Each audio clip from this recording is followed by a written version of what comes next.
Hi, hello everyone. My name is Mr. Fruit, and welcome back to the GG Over Easy podcast, episode 185. Today's episode, I'm back. I'm alive. Discuss how the Surgery. surgery and recovery has gone since then. We're also joined here by Joey. Blue isn't here with us today. We Yeah, I don't know where discuss. I am in the screen, but Yeah.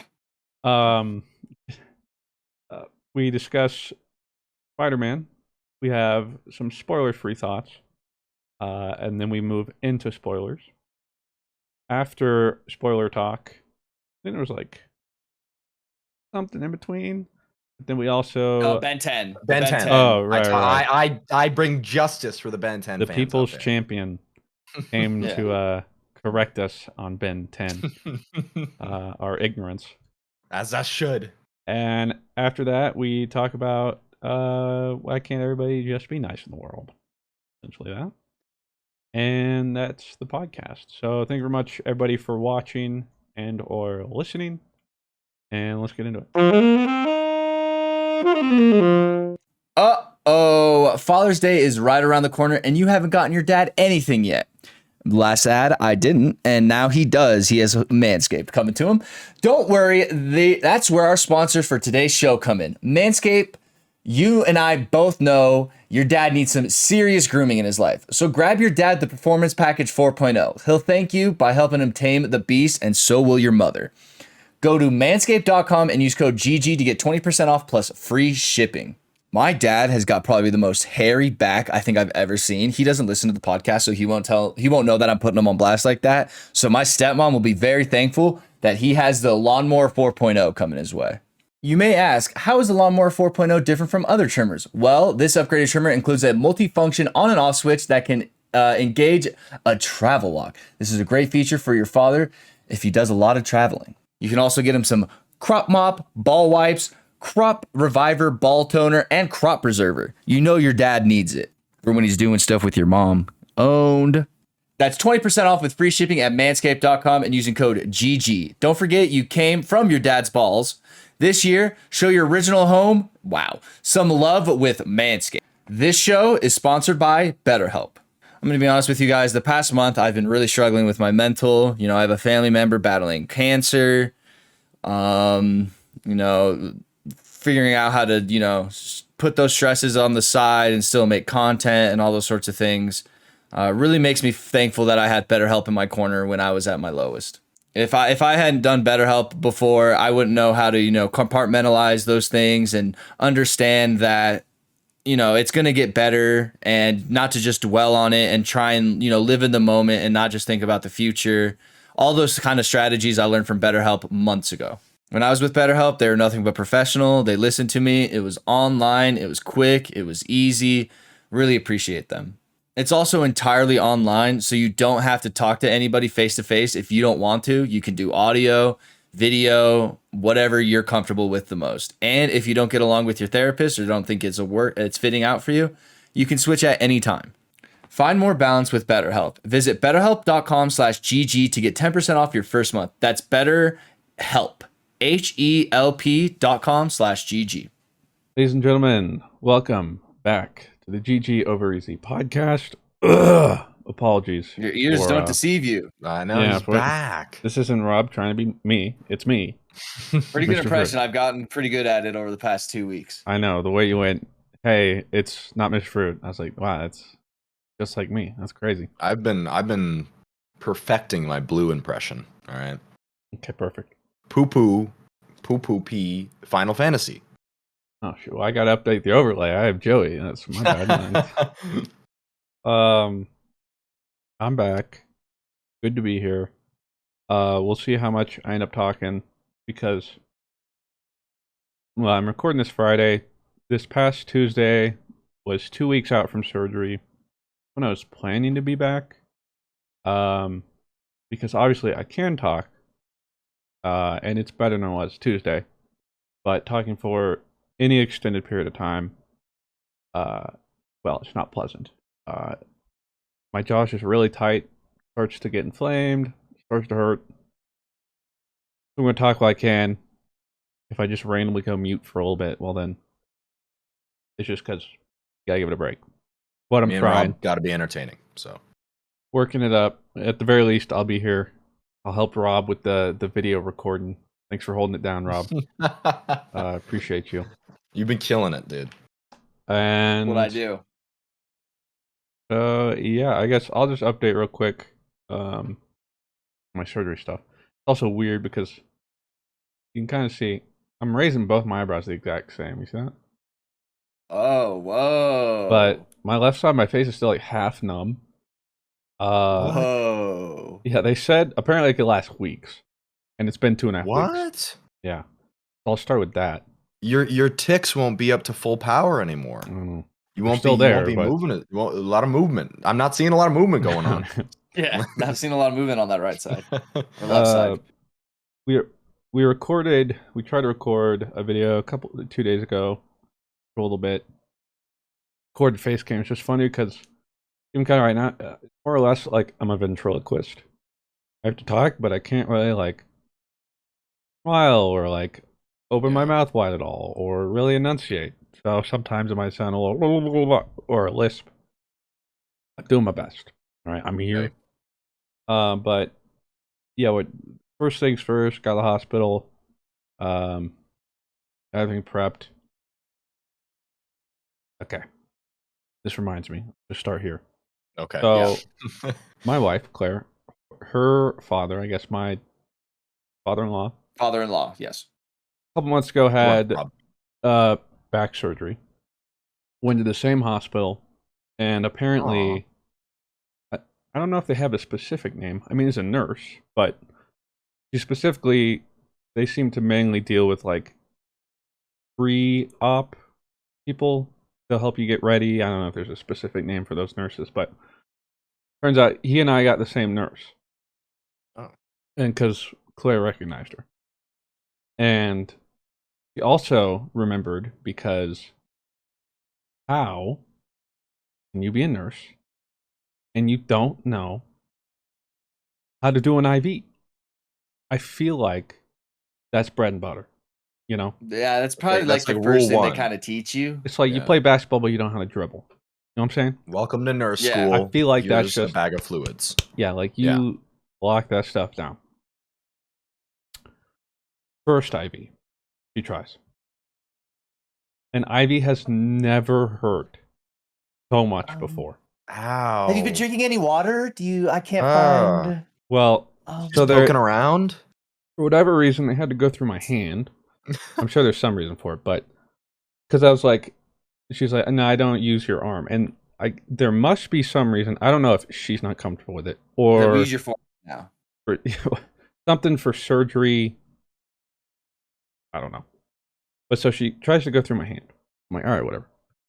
I just can't look. I don't have a problem with needles and stuff as long as I don't look. Like, I agree. I once I'm tried with to you there. watch somebody draw my blood. I'm like, oh, this is fine. You can't do it. Stood up. I can't. Boom. Yeah, I won't. So as long as I don't look. So I'm just not looking, bracing. I'm like, it'll be okay. I brace for a full minute. It's going on. I'm like, what? And the pain. I'm like, what is she doing over there? But I can't look. Yeah. But it's like, I don't know what she's doing. She's just like And- waiting. She's And like, Claire's kind of look. watching, like, I can see her face, and she's kind of confused. And I'm over here like, I think I'm dying. This shouldn't hurt this much. So it finally stops. I'm like, oh, thank God. I look over. There's no needle in there. She's like, she just bandaged it. She's like, sorry, that didn't work. I got to find another vein. I'm like, so she goes for another one. This one hurts just as much. But after a minute, it's done. Okay, thank God. But All right, another hole. Next the one. My the bad. lingering pain and burning from this IV is not normal. So I'm just immediately uncomfortable, but that's fine. The kicker is once I get into the operating room, they have to do a third IV because she still messed that one up. They're like, "Who did this?" Like, we have to redo the IV. They do a third IV. They, of course, boom, bam, thank you, ma'am. It's good. I'm like, that's. I just don't understand. because the reason my wife remembered was because she also messed up my her dad's IV a couple times. I was like, Really? come on, what are we doing here, right? Yeah. Not a good start. And I also realized the second IV wasn't really working because right before they took me in, I don't know what the drug is, but they said, we're going to give you something to like take the edge off. They said like, you'll kind of feel like a little Nice. buzz, almost like you know, you've been drinking a little bit, but like you're not nervous, not anxious. I'm nervous and anxious. Ain't nothing happening. So then they do the third IV. And I mean, like, first off, I get in there. It's so depressing because it's just so cold and sterile, like freezing. Yeah. And you know, I feel like they're putting me in a freezer, like my dead body. But they shift me on the table, and I mean, between the IV, boom, okay, they do that little thing. Like, all right, now they're like, they literally just put something on my nose. I don't remember anything else. Not even like in previous things, I remember sort of like, oh, it taken, or like, oh, count, but they put that thing on. I'm like, and then next thing I know, I'm waking up in the recovery. And I wake up in the recovery, and I can't talk. Obviously, I couldn't talk for the first like 3 days. So I'm just sitting there with some nurse. You have like a nurse, because I wasn't in like a normal room because it was an outpatient surgery, which just means I'm in and out the same day. So there's like a big room with a whole bunch of people with like little apartments. You know, they have like the little curtain if you wanted it. Yeah. But everybody has like one nurse help. I have this nice lady. She's talking. She's very comforting. But when I'm like finally coming to, I realize there's a problem. I can't blink. I can blink my right eye, but I could not, as hard as I tried, do anything with my left eye. I'm trying to coordinate. I'm trying to tell the nurse this, but my right arm's under commission because it's under like 12 blankets with all these IVs. So I have my non-dominant hand while I am just not quite there. Can't talk. And I'm trying to like tell her.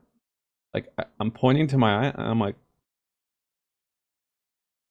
she's like, your hair's in your eyes? Is your hair in your eyes? Is that better? Yeah. She kept going through. Bell once for yes, two for no, Mr. Fruit. Like she kept going through. It's us playing Taboo. Yeah, like. she kept going through and I'm like, no.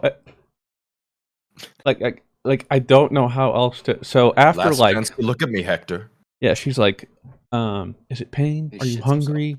I'm like, eventually she gets. There's Lucy's in a well. What is it, Lassie? Like, help me here. Like, Give me some trouble. Oh no. Yeah. Your IV? You want me to put your IV in again? Okay, all right. So she finally gets a pen and paper. Again, it's my non-dominant hand, and I'm not all there. So like, yeah, it's. I'm like, this isn't any better. But like, eventually I write, can't blink. Like can't. Let me go get somebody. So they come over, and I'm just sitting there like trying to close both my eyes. I can't close both my eyes. Because I was just the first thing I do is wake up and I can't blink, and I'm like, oh my god. That sounds like hell, by the way. I want you to know, like that sounds like my personal hell. Well, I just wake up, and of course, first thing's like I have permanent nerve damage. What's happened? No. That's what I'm thinking. Of course, I'm just. Yeah, it's when you feel like when I got tased, I didn't have feeling in my thumbs here for like months, and just like having that tingle is a scary feeling. And so yeah, I'm good.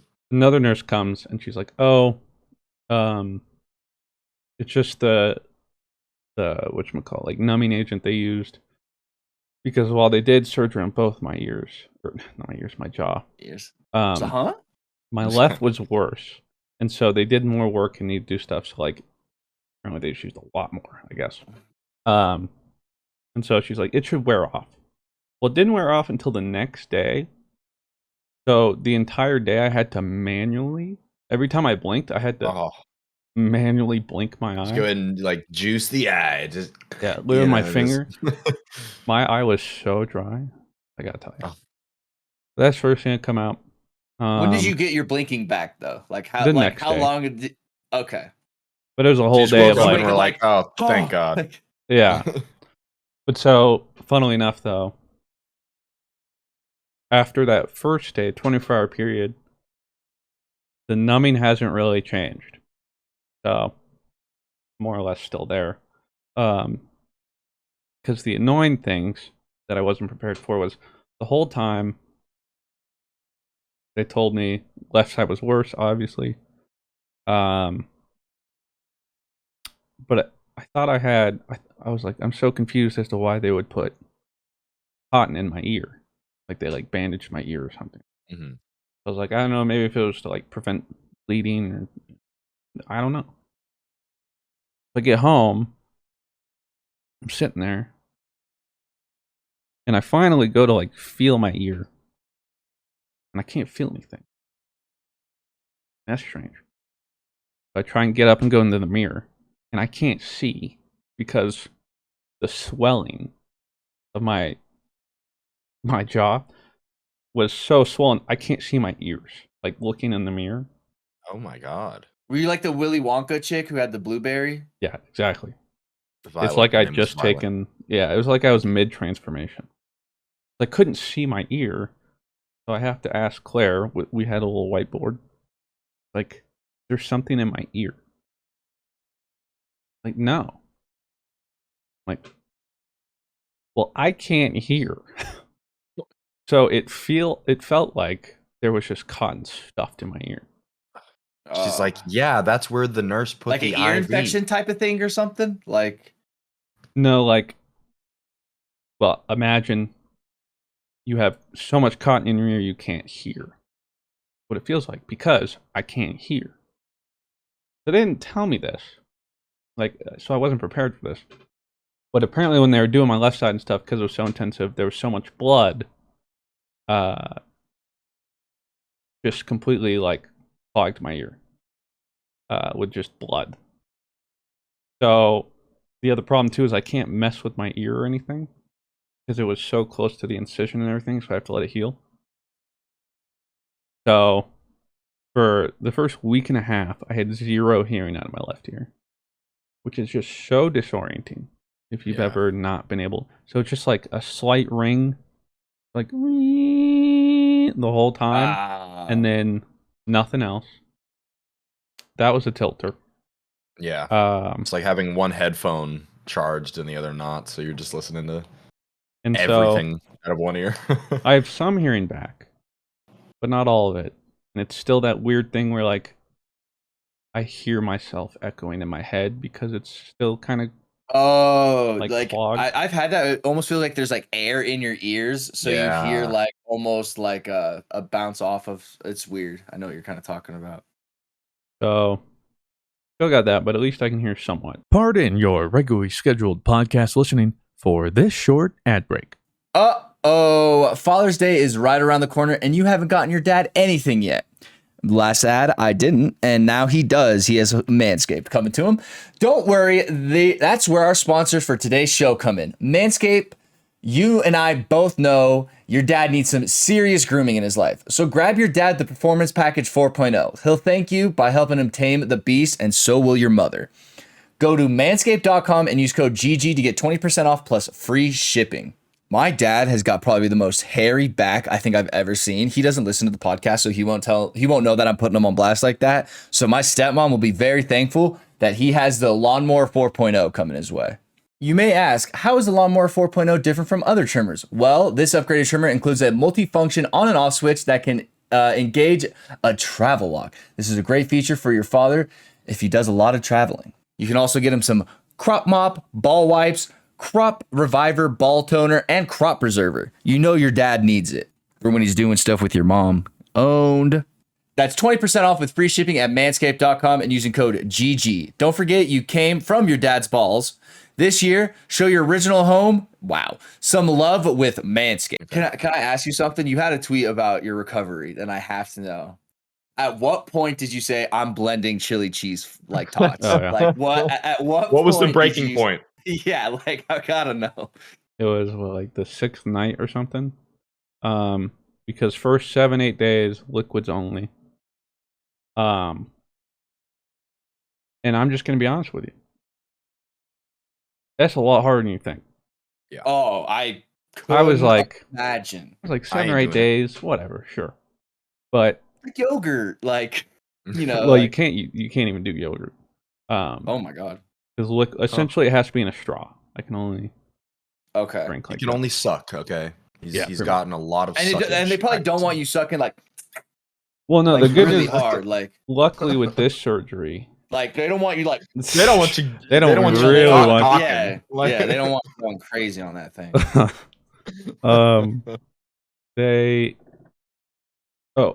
I didn't have to worry about sucking because that's what I was worried about too. But Yeah, we this all was are. all exterior. Like there was no incisions inside my mouth. Mhm. So didn't like with wisdom teeth, you have to worry about that because of the pockets and all that stuff. Yep. But there wasn't anything in my mouth, so I didn't have to worry about that, which was nice. That's good. Yeah. But I think I was explaining it to Joey. It reminded me of like the COVID lock-in, whatever, where I don't go out much, right? Not a secret. So you would think, okay, well, you just can't go out anymore. That's not a problem, right? At first. But then when it hits me, I can't go out if I want to. Maybe I don't want to right now. But it's just not having that choice. Like knowing it's not even an option. Well, you feel locked. Yeah.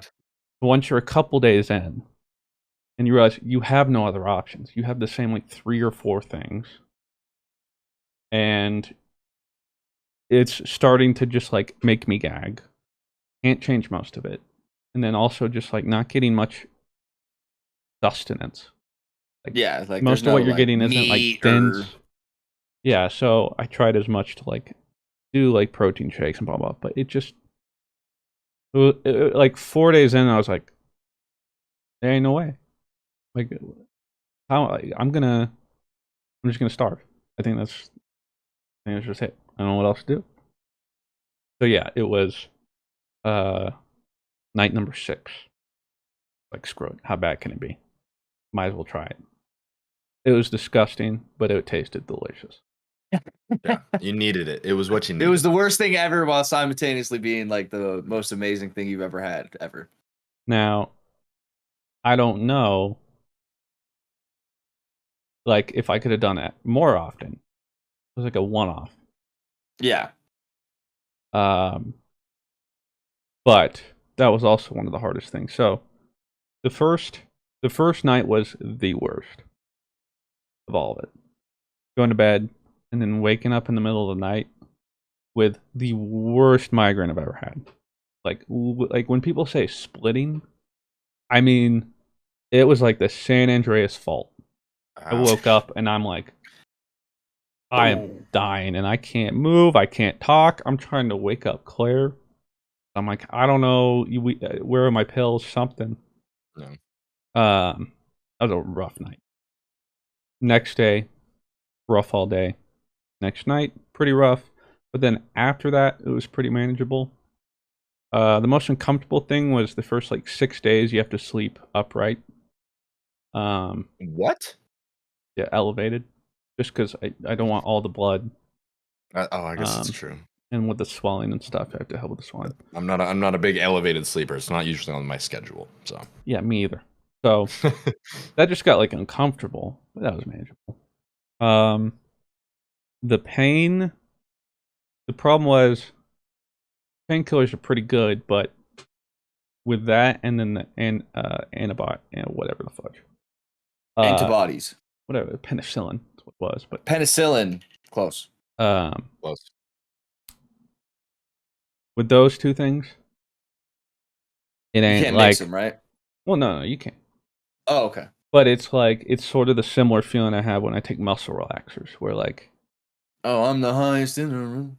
Yeah, but not even fun. It's like I'm there, but everything's just fuzzy, and I'm dizzy, and I can't hear, and I can't talk, and I can't move. So just a couple days of just like I was in like an insane asylum, I swear. Because I just hate the way they make me feel. Because even after like the first 4-ish days, start trying to walk a little bit more, try to like sit at the desk, just do some things. I can't focus on anything because I'm so dizzy and nauseous and fuzzy. So I got off the painkillers as soon as I could. Like 6 days in, and I swapped to ibuprofens. YOLO. If it got bad enough, I would take a painkiller, but like I would rather have a little bit of pain, but I should be able to function than zero pain. So once the pain threshold was reached there, I cleaned off. Aside from that, a lot of laying around, a lot of like half watching shows because I don't really quite remember a lot of it.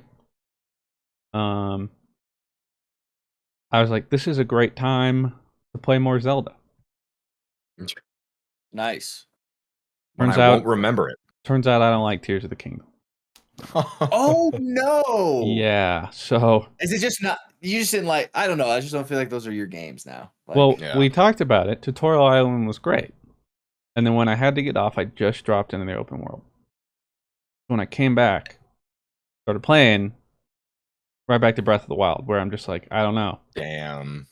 There's nothing wrong inherently with this game, but it's just not clicking. I can't. Yeah. So realized, it's still not really my game. And I didn't really have anything else planned. So watched a good amount of Hunter x Hunter. Okay. Yeah. Catch up on your My Hero? No. Okay, that's okay. Did you watch Demon Slayer? Have you been caught up on Demon Slayer? I'm caught up on Demon Slayer. Nice. It's going crazy right now. I've been slacking on anime, so I need to catch back up. But Demon Slayer is awesome. Here's the other problem. I don't know if I'm like crazy with this. Okay. But when I get sick, I don't. But like, there's that whole thing where like, especially men, when they get sick, they become like man babies, right? Well, true. Never been there. No, not me. I don't so much get man baby, but I just get so depressed. Like, it's not like, I don't feel good, take care of me. I'm like, what's the point in living? That's what happens when I get sick. What's the point? I can't even breathe out both nostrils. It depends on how sick I am. Or like, spoilers. Those first couple days were like the most sick. Where everything hurts. I can't do anything. Can't focus on anything. I can't hear anything. Can't talk. I can't eat anything. I was in my head for a good couple days, and it wasn't good. Not a good. In fact, I got a therapy meeting soon. Hopefully, he can. It's been a rough 2.5 weeks. Sure. I would say the mental challenge this past 2.5 weeks was harder than the physical. Yeah. So aside from all that, it was just that's why I sort of watched Hunter x Hunter. I laid in bed for a week though, and I couldn't tell you what I did because the mix of my depression and then also ADHD, because I wasn't taking my meds, because some of the interactions, as well as the fact that like Adderall, for instance, I don't want an upper when I'm trying to recover, and rest and nap and blah blah blah. So it was a perfect blend of I'm super depressed and I have all the time, but I don't want to do anything. So like rather than do something, I would literally just like lay there. So did you watch the Nuggets at all? No. The Denver Nuggets? I literally like there came in. Do you know the Denver Nugget jeans meme? I've heard that meme, but I don't know. Okay. That's all I needed to know. Rob was struggling. Rob was struggling about a week ago with the Denver Nugget jeans meme. I've heard it, but as long as you've heard it, that's all I needed to know. Claire knew it was bad because she came in at one point.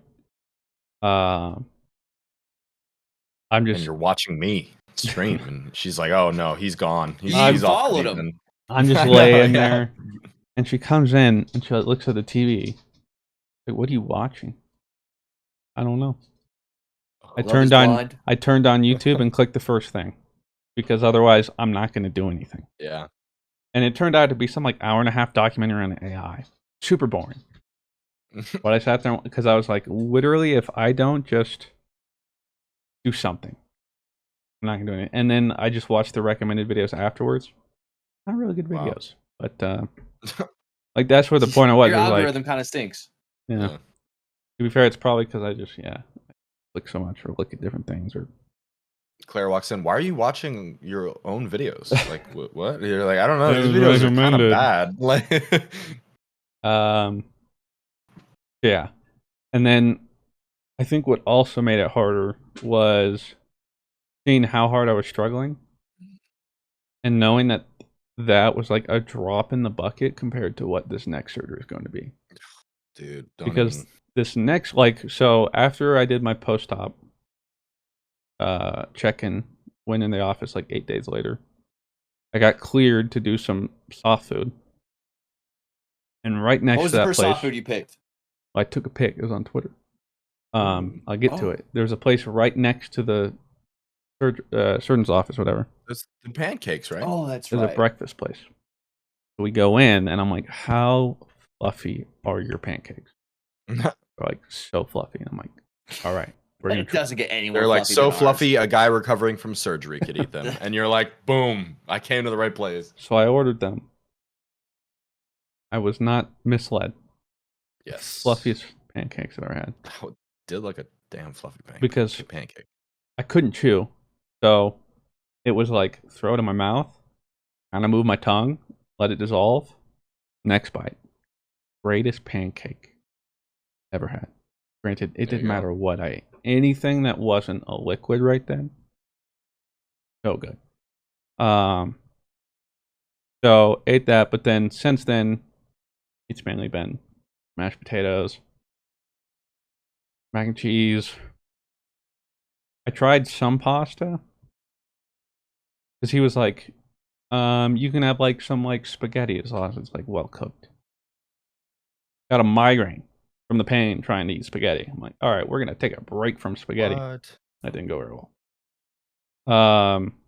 But so like, still mostly the same food. It's still a lot of liquids, but it's a little bit easier because there is that choice. I have a little bit more choice.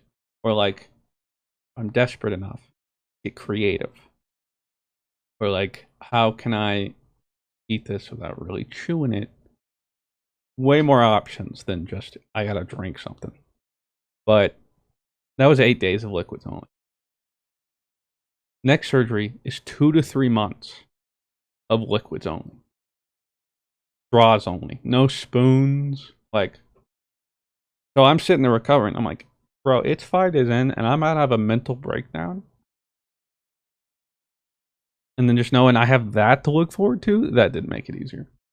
Because I like, if this was the only one, boom. Easy, dude. We're past it. Let's move on. But knowing that this is just like the stepping stone. So ideally probably made me probably made me more afraid of the next surgery. Anxious? Yeah. Just because didn't handle well. So yeah. Not sure that's gonna go. But in the post-op he explained everything. My right jaw, which only ended up needing to be fixed because it's been overcompensating for my left jaw for 2.5 years, 3 years, whatever. Disc was still intact, just dislocated, stitched it up in place. But my left jaw, it was so bad, there wasn't a disc anymore. Completely deteriorated. There was like remnants, flesh of the disc. That's crazy. So they went in, and what they did is they essentially just scraped and cleaned out the whole entire joint, got out all that stuff out. So now it's just bone and bone. Ain't nothing there anymore. Meat to meat, bone to bone. I wish it was meat. So he said, that's all right now, though. It'll be noisier for a while, but having it cleaned out gives it a little bit more room. Shouldn't have to worry too much about locking. And over time, he explained, the ends of the bone should make some like fiber cartilages and whatever. So eventually, it should get to a place where it's okay. So now, actually next week I go in to see the orthodontist. They'll give me a rundown, but it looks like I'll be in braces by the end of July. And then this surgeon, his estimate is I'll be in braces 6 to 9 months. But when I see the orthodontist, they'll be able to actually give me like a That's not real, bad though. look. Like 6 to 9 months in braces isn't too bad. I was in braces for like 2 years. You got that. Yeah, so was I. Oh no. Yeah. Well, guess I've what? been They there. did not work. Yeah. Do you have the permanent retainer here, or no? Like He's wearing it right now. No, but like it's like a line, like it's like a metal line. Oh, like no, a no, permanent no. retainer. Okay. Because I know my stepbrother, after he got braces, it was like you could either get a retainer that you're supposed to wear every night, or you can just get like a line underneath your or like on the back of your teeth. Well, so I was curious. The weird thing is like my teeth for the most part are perfectly fine. Like braces did what they were supposed to do. Yeah. But it doesn't matter. It's just like the jaw part, like because the way my teeth are and stuff, like it doesn't matter that they're straight or that it just doesn't work with my jaw. So we're going to align my teeth in a way that are just setting it up for surgery. Okay. And the reason we needed this surgery was because before the surgery, any position that wasn't like with the splint, pain, jaw lock, done. So there was no way I was going to be able to do braces and move anything. Because if we moved anything, I'm in pain, I'm stuck. There's nothing I can do. So like this is supposed to be a Band-Aid fix to give me time to actually allow some movement to then prepare for the surgery. Yeah. So yeah, 6 to 9 months, ideally, and then hopefully schedule the surgery as soon as possible. I just want to get all this done with. You're almost there. Yeah, and hopefully it lines up earlier next year. Do you feel any relief? Like, does it feel a little bit better? Like, do you feel right now? Not at all. No. Okay, but that's because everything's still so tight. I can't even. Yeah. I'm still not recovered enough to like open my mouth. It's just because I'm still recovering. Okay. But I know for sure there will be some relief. And then nice. I'm just scared that, hoping that during the braces, this continues to work and it doesn't get to a point where, because that's the problem before, jaw starts locking or pain, put the splint in, even though I had it in most of the time, but like that was the only time it would happen. Like, put the splint in, be careful, check my bite. But if this happens with my brace and everything, I don't know what to do. I'm just going to be stuck. So I'm hoping that's not going to happen. That's the only thing I'm worried about. And the soreness, like after the first like week or two, because I'm sure you remember first time you get braces, that first little bit of time, oof, everything hurts. So, yeah. But here's the thing. I think it'll be easier than this. Just looking towards the next surgery. Please get it over with. And hopefully move on with my life. But that's been recovery. Swelling's good. Everything else is fine. Like no infections. Everything else has gone according to plan.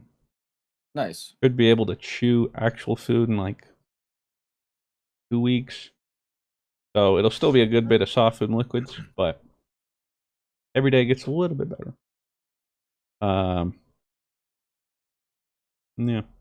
That's what's been going on. If you think all that recovery has been bad, me and Rob have been struggling because you haven't been here to play games with us. So we're the true. You have no idea. We're the true in recovery. Okay. Yeah, like you have Like We can't. the doctors were like, "Hey, like he's gonna be recovering for like 2-3 weeks." I was like, "Fuck!" It's like, I "Fuck!" know. Like, no, no, no, no. What are you not talking good. about? I don't have my buddy to play games with, random ass indie games. Come on, I need What do my you mean? crutch, man.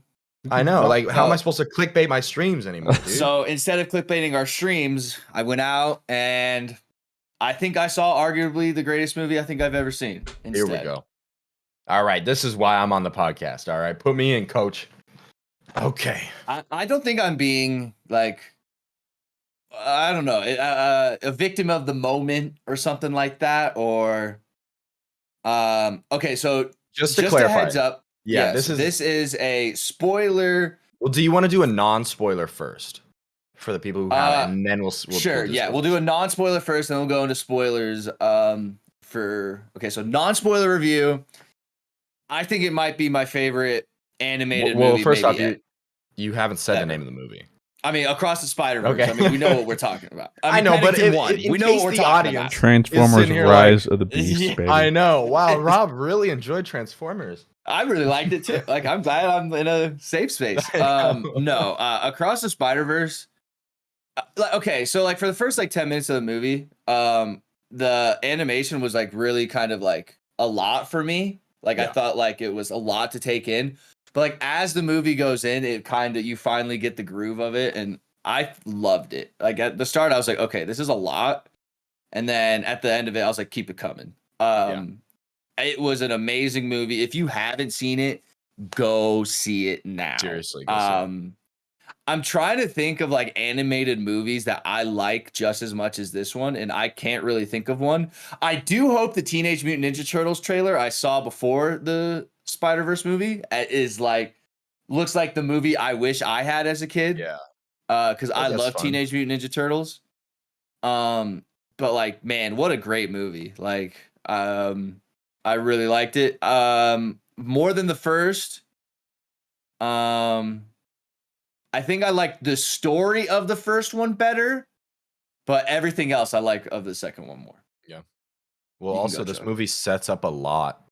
Yeah. Like it adds to the first one. Like there's so much it adds to the first one, and you can definitely tell like it is a sequel. Like the first one is a very good self-contained movie.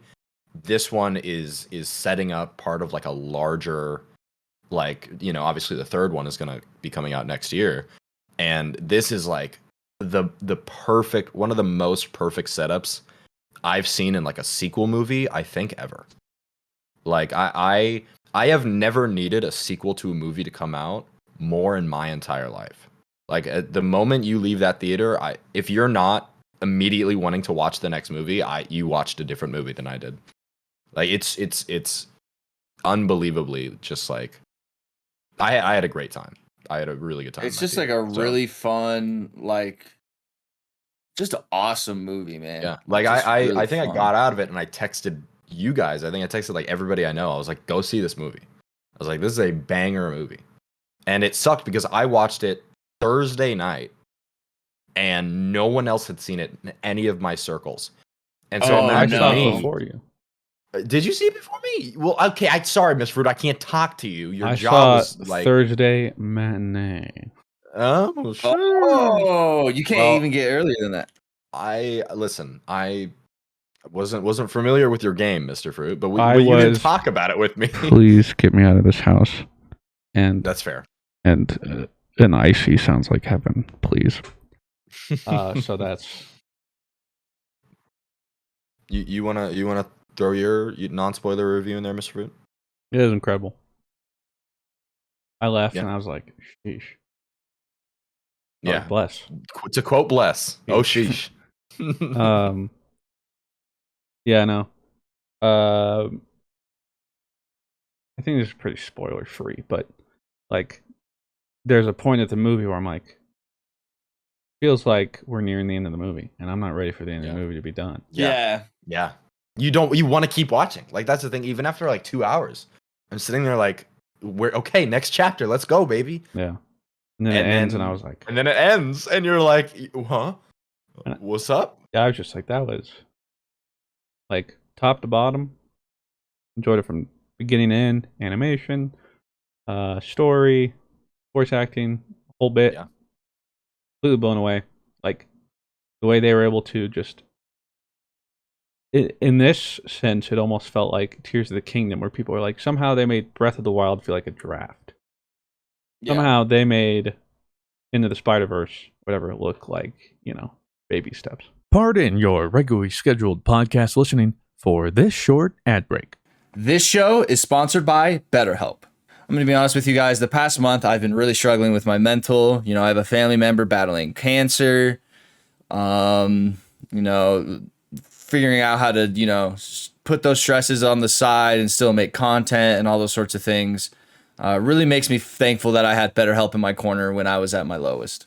If I hadn't done BetterHelp before, I wouldn't know how to, compartmentalize those things and understand that, it's going to get better, and not to just dwell on it and try and, live in the moment and not just think about the future.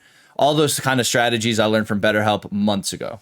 When I was with BetterHelp, they were nothing but professional. They listened to me. It was online. It was quick. It was easy. Really appreciate them. It's also entirely online, so you don't have to talk to anybody face to face. If you don't want to, you can do audio, video, whatever you're comfortable with the most. And if you don't get along with your therapist or don't think it's fitting out for you, you can switch at any time. Find more balance with BetterHelp. Visit betterhelp.com/GG to get 10% off your first month. That's BetterHelp. HELP.com/GG. This isn't very spoiler, but I really like how, how there's always we always talk about cliche storylines with every superhero has these cliche storylines that they have to follow. And I really like how they address those sort of things in the movie and make it its own thing. It was an awesome movie. It's extremely creative in its own right too, because it's just you're seeing so much is going on, and yet you're still focused on the main thing of what's going on, and it's very easy to follow. And I was watching the first sequence, I think it's Gwen's dad pulling up to a scene or something that. And just the animation of it just looked like it was almost still storyboard, but it was fully fleshed out. It just looked so cool. Just no other until the first Spider-Man verse. Now you see it with Puss in Boots. You're seeing it now with Teenage Mutant Ninja Turtles. Taking this kind of style, I was I love this style. It looks like it wasn't completely fleshed out, but it was still it's just awesome. I loved it. More risks in animation. How many years has it been where we've just gotten movies that look like another Pixar Disney movie? Mr. Meet the Robinsons is kind of how I always think of that animation style where they make humans look too human-y, and it just looks too I don't know. Funny banger movie, by the way, as well. But you just mentioned Pixar because Pixar's next film is about to come out, and it's no one's talking about it. I'm not excited for it at all. I have no desire to see Elements at all. No. Maybe I'm kind of just past that range now, but it rings Good Dinosaur to me, and I'm just all right, catch you on a tier list near the bottom. Love Good Dinosaur. Did you really? I did, yeah. Well, I mean, it's the first movie Sydney and I watched together, so okay. Well, there is a little story. There's a little underlining kind of. No, that's solid. But yeah, non-spoiler. I mean, I couldn't. A 9.5 out of 10, a 9 out of 10 on the Rob scale, which is an unbelievable score. Which is basically if the movie's on say in 10 years, I'm watching TNT or something like that, and Spiderverse whatever is on, it's oh, okay, I'll just sit here and watch this then. It's one of it's almost like a Dark Knight. When Dark Knight's on TV, it's oh, okay, well, I guess I'll just watch this. It's hard to not give it a 10. I think the only way that it doesn't get a 10 in my mind is because my theater did have some audio issues. I don't know if your guys did as well, but there was here we go. Yes. A lot of people noticed that certain parts of the movie, certain dialogue, or maybe even a full monologue was just very quiet. I totally forgot about that till you said that. It was literally a lot of my people, theater. No, it's a lot of people have been hearing just not being able to wanting to hear, and they can't. It's it felt like one of those things where action scenes are too loud to where you turn down your TV, and then like when the dialogue part comes up, you turn up the TV because you like when they were like the first instance of like Gwen and her dad talking in that scene. Yeah, her monologue, literally like that entire thing. It was literally like I could hear like the 2 rows behind me all the way that way opening his bag of chips. Yeah. Over like, and then I was like, okay, like and then I'm slowly hoping I felt the audio kind of came back. Yeah, I'm hoping in like future releases and maybe even like future theater releases, they go back in and maybe turn up some of those audio levels, because it was tough for Okay, a I'm glad while. you had the same issue. Yeah, no, I think it's been a very widespread complaint. But that's the thing, is that's my only complaint about the movie, is that I couldn't hear certain things that I wanted to hear. And even, later in the movie, like you said, when there was an action scene and we're introduced to a character who kind of talks like this, and he's talking really fast, mate, and he's going on, and I'm like, whoa, you're British, dude. That's a different language to me right now. And, there's he's just talking, I can't hear you. And he speaks bruv, which is like its own it was, language in it's going on itself. So, yeah, it was but honestly, it's as close to a 10 as could possibly be for me. Mr. Fruit. Yeah, mine would be, well, the audio issue, I noticed, where the movie started, and it starts with like Gwen talking, and there's some music, and I'm like, I can't, what is she saying? Yeah. I immediately know, I'm like, this doesn't, the mastering, and then the whole movie, I tried my best. But yeah, I immediately noticed it. Like, it's just when me, I and watched then it in when we got IMAX, back, and it was still like pretty low. Yeah, I went to Disney. I went to the Cinemark like XD theater where it's like supposed to be Omega sound, and then like I felt like it was only coming like from the screen. Mm-hmm. Like I wasn't getting it like all. I don't know. It did seem like it got a little better as the movie went, or maybe I just got used to it, just trying harder. I don't know. But yeah, that was my only complaint. I would give it like 9.5. Okay. Depending on how the third one is, maybe it'll be in hindsight like a 10. Who knows? Yeah, I agree. I mean, honestly, it made the first one better for me, because there's details in the first one that you don't realize how important they are until this movie. Which now we're going to talk about in the spoiler section. So get out of here if you haven't seen it, and seriously, do yourself a favor and go grab a bagel, maybe. Have a bagel to eat and nothing else. All right. Joke, Joey, because you mentioned the first movie. There's things. I know, that's what I was saying. Like nothing else. Don't throw the bagel. Don't toss it. Throw the ball. Yeah. Okay, spoilers is starting now. The spot, like the villain in the. Did you guys think it was Ryan Reynolds for the longest time? Absolutely not. Oh, really? I thought it sounded exactly, because like this movie was like you could hear the voice actors and be like, "Fuck, I know who that is," and it's like on the tip of my tongue. And I thought the whole movie it was Ryan Reynolds. No, lucky for me, Charlotte knew that voice actor, so she pretty much as soon as she was like, I know who that is, and she told me who it was. I was like, oh, cool. And so I never had that confusion, but that's kind of funny that I think you did. So I think my favorite whole part of the movie is like the canon story, or what do they call it? Like the canon events thing. Canon events. I think that is one of the coolest kind of concepts, like, because everybody has the same kind of complaints about like Batman. Oh, his parents die and stuff like that. Oh, Uncle Ben dies. But then like it shows that like that's supposed to happen in every Spider-Man's world for like a specific type of reason. Mm-hmm. And I just thought that was like so cool. I do wish with the New York India city, I don't know if they talk about it, but like, did he actually lose his world or his universe, or maybe they contained it? I think they contained it because he was there at the end with everybody else, so I assume he wouldn't just be leaving his world in shambles to go help out Miles. Okay. If his universe was getting consumed by the canon event thing. But like that's what I like.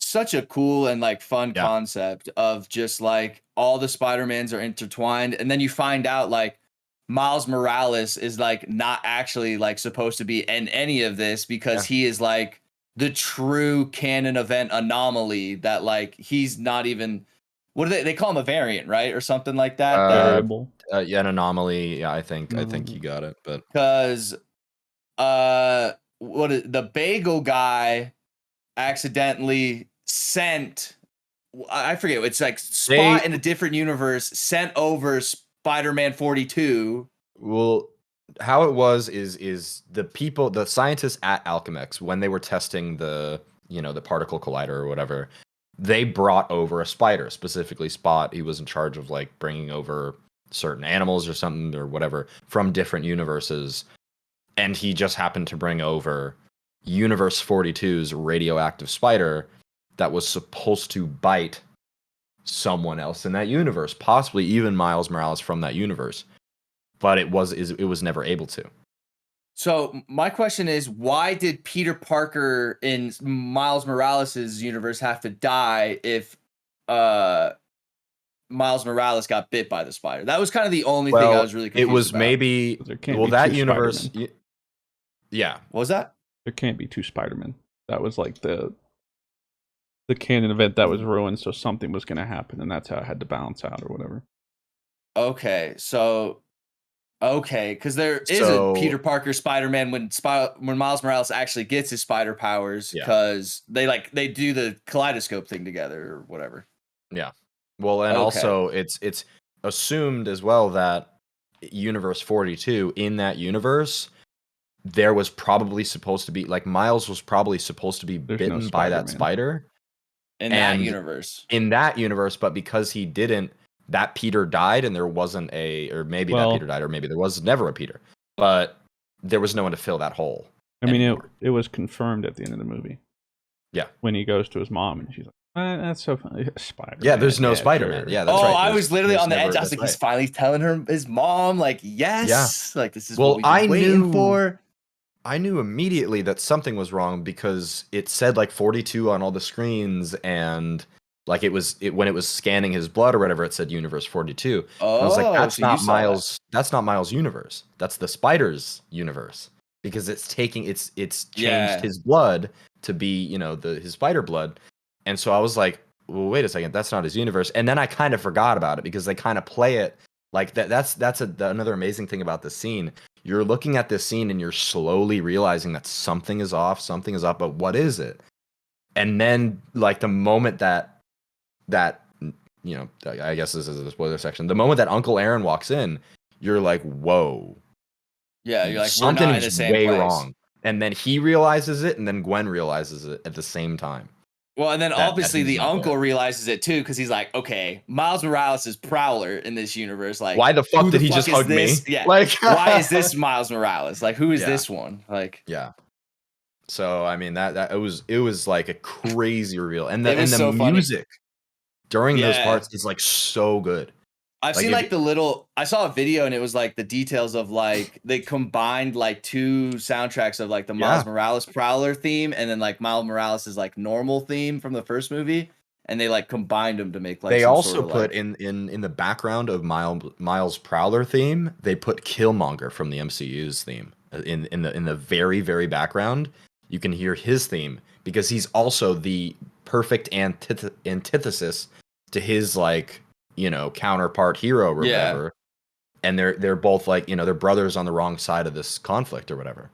And so you're kind of seeing, you're noticing a billion different things from this music. And I've listened to this music from specifically just the background track so many times while high. And oh my God, this movie is so goddamn good, dude. It's unbelievable. When there's also color themes in there as well. Yeah. Even in the first movie. Because in the first movie, when Miles gets bit, his color palette is purple and green, which are his Prowler colors. And then they switch to red and blue as soon as he gets bit, because his destiny is now changing from him becoming the Prowler in that universe to now becoming so he's supposed to be the Prowler after his uncle passes away. Assuming because assuming that his uncle wouldn't die in that universe, because the only reason his uncle died was he was shot by Kingpin. because he didn't kill Spider-Man. And so the thing is Aaron wouldn't have died if he didn't become Spider-Man. But you know who would have? His dad, when the particle collider exploded, or when he wasn't there to stop something. So it's assumed that maybe he You're was even shot like teaching instead, me new things. or like, yeah, because that's the thing is the entire first movie changes if Miles never gets bit. And so the thing is in this universe, assuming his dad died pretty much around the same time as Uncle Aaron died in our main universe, Miles has been Prowler as long as our Miles has been Spider-Man. So like imagine that, you know, and he's got less morals because he's upset that his dad is dead, and he's being raised by his uncle who is now sad that his brother is dead. So it's like this, it's insane. And also they don't have a Spider-Man, so there's no one to stop him. And as well as Miles probably has a Sinister Six in his universe, because you hear on the TV the news people talking about the Sinister Six cartel.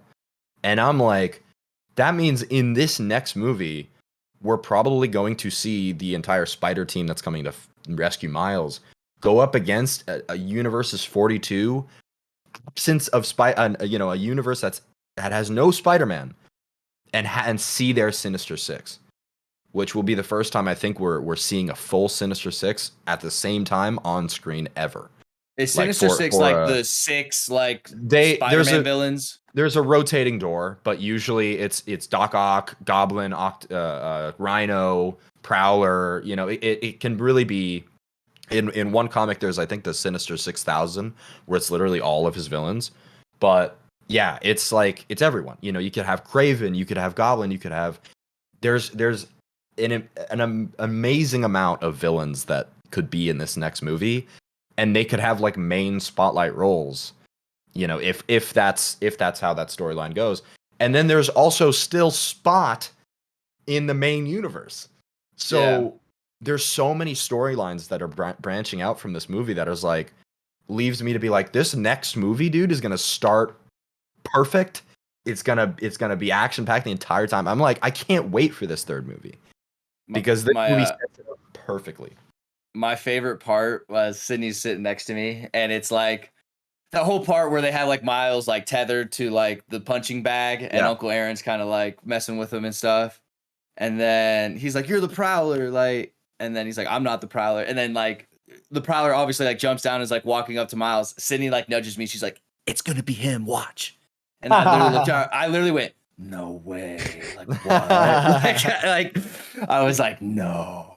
Like you don't That's say. So like, but like I want to know what the canon event is for Spider Cat and for T-Rex Spider-Man. Probably like, losing their. See, my question is like, are there really that many Spider-Man like out there, or were they really just like at that point just like, let's just make a bunch of OC like and just throw these like Spider-Man that don't. There is a lot of Spider-Man variations. Does T-Rex Spider-Man actually have a comic, or was that that might be Devil Dinosaur as Spider-Man?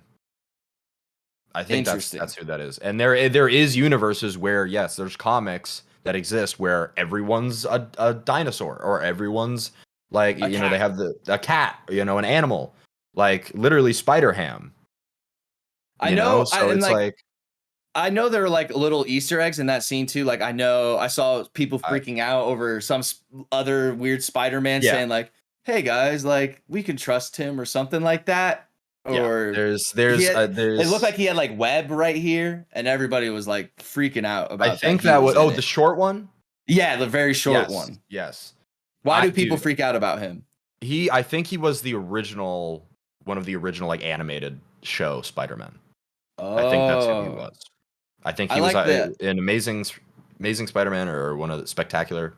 You're gonna kill the comment section screaming at me right now, but I'm not fully versed in every single variant of Spider-Man. I know, Insomniac and all these other ones, and I could point out a few. But yeah, there is obviously like a lot of OC. Oh, I did. I did think it was cool seeing like Donald Glover as the Prowler, which means like it must mean like he in the MCU universe where he meets Tom Holland, he must be the Prowler. Yes.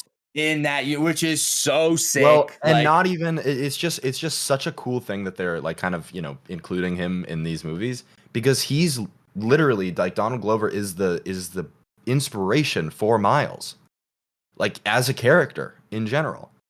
Because I can't remember if it's that one scene from Community, yeah, where he's wearing that Spider-Man shirt, but they literally didn't create Miles Morales as a character before that. And then there was this whole thing online for him to be a Black Spider-Man. And then the Miles Morales character, like, I mean, he's only like 10 years old at this point. I think not even. And so the thing is like looking back that they're still throwing, no, he's a sophomore in high school. No, is it because he was trying to like apply for like? No, I mean colleges. like literally the character. Oh, as long as the okay. character has been around in comics, like it's only been. Oh, 10 I years. see what you're saying. So the thing is like he's a relatively new character, and I would say now for like a younger generation, he's probably their number one Spider-Man. Absolutely. To be completely honest, like he's probably a more recognizable character than Ben Reilly or Peter Parker or even Tobey Maguire as Peter. Like unless these kids are growing up with that Spider-Man, like this is their Spider-Man. And that's crazy to me. One of my favorite little animations was the whole chase scene where they're chasing Miles in that like little spider thing. And the 1950s comic or like the 1930s comic like rolls up and he's like, hey, I'm going to stop you. And then like as soon as it gets out of 2D form, he's like, oh, wait, like I can't. I know. Dude, there's so many. My one of my favorite jokes in the movie is the Lego guy calling in the anomaly event. And he's like, thanks, Peter. You're one of our best. I was like, I was so happy that they included that. And did you know that entire Lego section was filmed and animated by a 14-year-old kid? Really? Yes. I know. I saw a 14-year-old made. It's the same one. Okay, so it's the whole. That's like, him. Okay. Yes. And that's so it's unbelievable. Like, yeah, I mean, obviously, I think he has rich parents, and he's got a lot more opportunities. But it's still cool to see, like, wow. It really is like it's never too early to be into a passion. It's never too early to be included in a project as cool as this. And it's kind of like a small nod here and there, but like it's awesome to see just like a kid made Legos and it made it onto a movie that I watched in IMAX. Like that's really cool to me. So I movies fantastic. I don't know. Trying to think of like what else I liked in it. Like I like with the whole canon events. I love that like you see like Andrew Garfield, you see Tobey Maguire. Like they don't shy away from showing like humans in an animated movie. Like I feel like back in the day that was like a big no. Like don't break that wall type of thing. And in this it just like shatters like all those walls. Like and a big thing about that too is in every universe, what's established in the Sony universe now is you keep your originals universe's animation when you go into another universe, right? You keep the same kind of vibe and stuff like that. Like you have Spider-Punk kind of being arguably all over my favorite character in the whole movie, by the way. Yeah, which the reason why it took so long is they wanted to get his animation and like the way he moved and worked perfectly, and so he took up a large part of the production of this movie because they finally nailed him in the final cut just exactly how they wanted to. But he taught me new bruv words. That's right, you knew bruv words. And then you also have Gwen's universe, where you kind of start the movie in. You're like, why is this animation kind of like that? And then when you revisit Gwen's universe later, it all clicks that like, oh, this is just how her universe is animated. So we are assumed that the real life, Andrew and Toby scenes, that's just what that universe looks like. And that's like so cool, and even the part where they have Spot go into the Venom universe and they have that little cameo with the lady from Venom. Is that what that was? I didn't get that. That was the cashier from Venom who like helps Eddie Brock out and stuff like that. So, and that's why he picks up. That's why she wasn't like freaking out and stuff like that. Yes, well, she sees Venom and shit. Like, and then he picks up a Venomint, and it says Venomint on it. Oh, because that's a cameo from the Venom. Well, that's another thing. They have a fucking Morbius joke in the movie, and I'm like, I laughed so hard because he was like, Gwen is telling Miles like, oh, like, what's Miguel like? And she's like, oh, he's like a vampire Spider-Man, but he's a good guy. And he's like, a good guy vampire? I'd pay good money to see that. And then they just move right past it. But I'm like, that is such a dig at Morbius. Is it? Yes, because it's the same studio. I get that, but like And they maybe we're marketed reaching Morbius as a good guy vampire. That's a Morbius dig. And that is Okay. so funny that that's included in that movie. I'm trying to think. Okay. I liked, well, like the one nuance is watching the movie. I feel like the younger you are, the more you root for Miles. The older you are, the more you root for Miguel. Because the interesting thing is, like, Miguel isn't a bad guy, No, and Miles not isn't really. a bad guy. And because, like, you look at the way they're approaching it, Miles is approaching it from a younger, more rational. I'm not thinking about the entire world. I'm more self-absorbed. In the moment, Right. like, yeah. Whereas Miguel is older, has seen things. So that's the whole point too. Is like all these other Spider-Man have had their canon event. All of them have changed because of it. All of them have experience or like, become Spider-Man because of that. They literally say they wouldn't be here without right. Uncle Ben. And they're able to look back on some of that and how it changed him. And like Miguel literally tried to do it and it broke everything. And he's like, no, I tried. And like, I almost destroyed everything. So keep everything in place. Like, sorry, Miles, but this has to happen. And of course, Miles being irrational, you're like, no, I'm different. And maybe he is, but that's certainly not the rational answer. The logical, because logically, you look at it, every other time it has to happen. Yeah. Every other time, it has to happen. Everyone else has gone through like tragedy, so like. Well, and even when he stops it in another universe, there's like immediate catastrophe. Right. So like, my thing is, it's sort of like a Goku tournament of power thing, where everyone's like, Goku just bet the whole universe. Like, what an idiot. Sort of like that, where it's like not thinking of the ramifications. He's like, I gotta save my dad or whatever. Not, I could save my dad, but then also everybody and everything dies and is destroyed. He's not thinking that way. So it's like, depending on how old you are, you may see that nuance. You may not. Like, the younger you are, you're gonna skew towards Miles. The older you are, you can understand, because like, I wouldn't be surprised the younger you are, they think Miguel's a villain. I feel like they could be like, oh, Miguel, screw that guy. But the older you are, you're like, nah, Miguel's kind of spitting. Like, he's got some. Yeah. He's not wrong. Well, another thing that we don't know too is like, will those ramifications even come to pass, right? Because we've already seen Miles break a canon event just by being bit by a spider. But his universe didn't explode. And neither did the Universe 42, even though something happened that wasn't supposed to happen. So like, Miguel tells him he's the original like anomaly and stuff like that. But it would have made Miles' decision less selfish if he brought up the fact that, well, I'm the only one who's a variable. You're all not. And so like, that would apply to you, but who's to say it applies to me, because nothing applies to me. Because that's a good point, especially if you bring it up, but he didn't bring that up. That's not what he was thinking about. But I do think that's the argument you could make for it.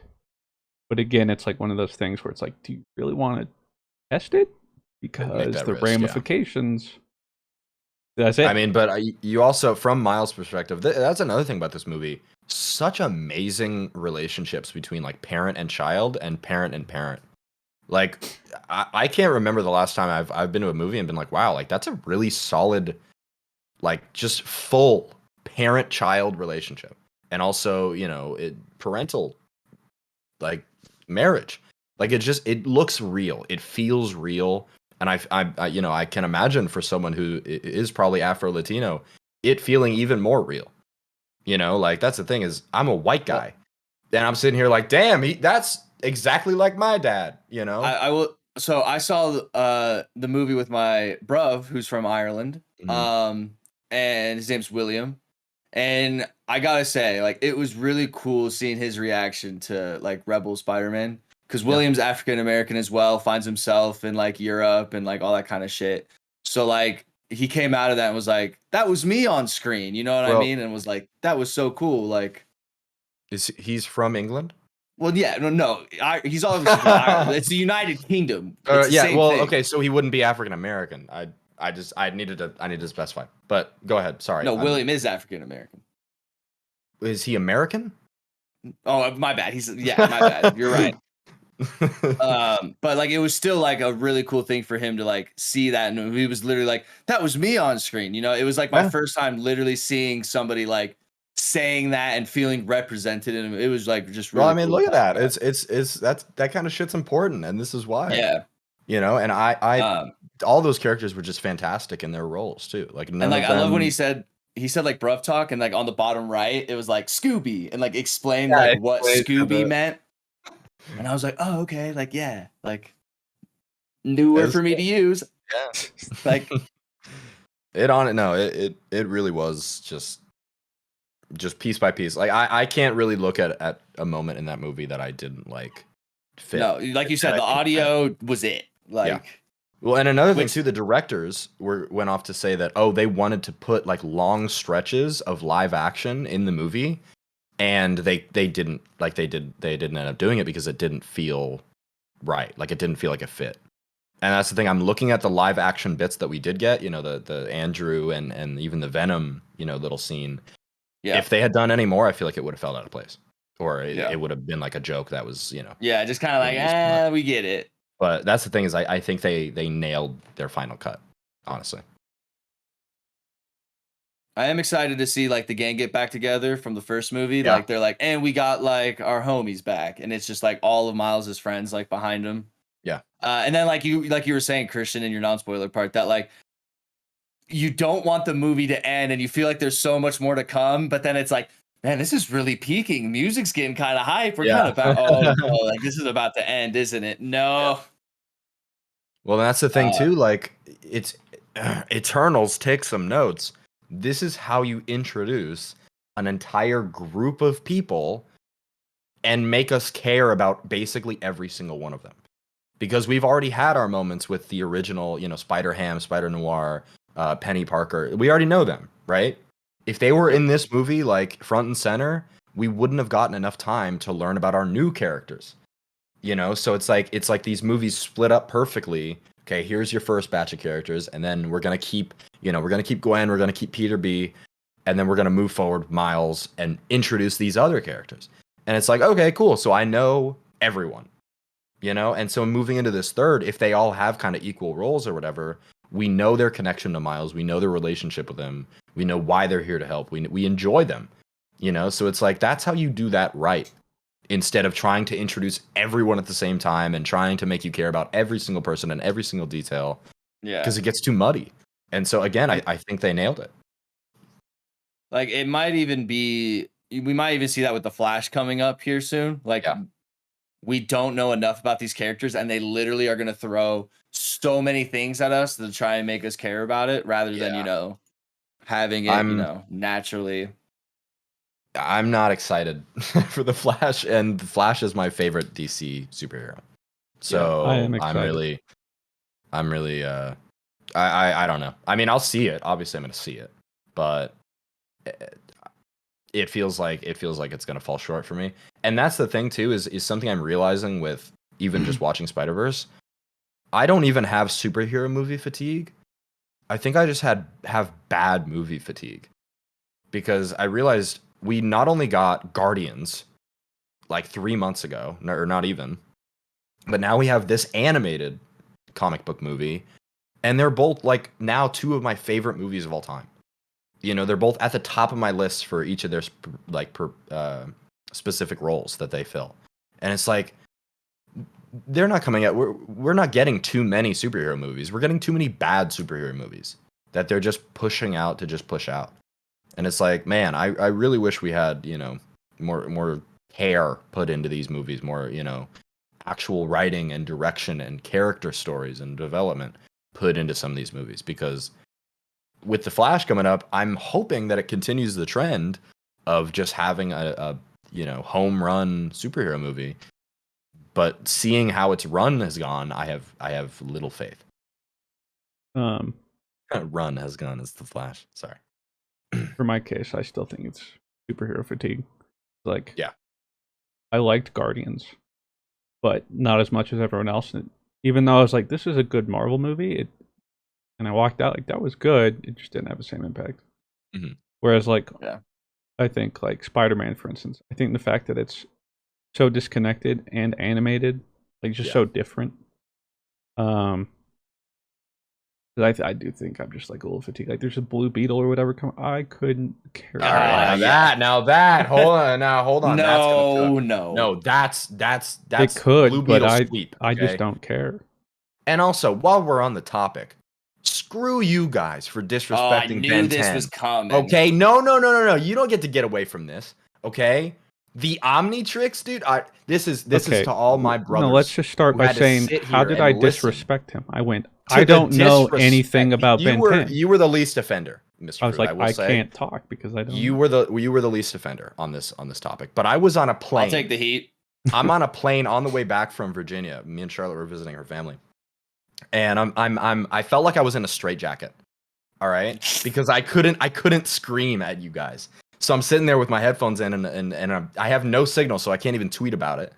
And I'm sitting there, and I'm like, please, but they're wrong. It's not just a watch. That's one of the most powerful weapons in the universe, you know. And I'm educate me because I I still so don't. I know. looked it up. It's it's genetic things, and he can basically morph into anything. It's like a prison, right? And he can he can scan the DNA of any alien species, including and any of those alien species are gonna beat Goku. Like, dude, he can scan a god of destruction. He can scan the gods that were running the tournament of power.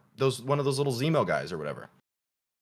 If not that, he can just scan Goku. See, but then Goku's just gonna go another level. You know what I mean? Okay, well that's the thing. Yes, level, you have that same whose thing. plot armor is thicker? You know? Yeah, but that's the thing. Without any of those, he already has an alien who can wipe Ben 10 the universe. can even get with that red haired chick. Like, what's Ben 10 That's gonna? his. You know? That's his.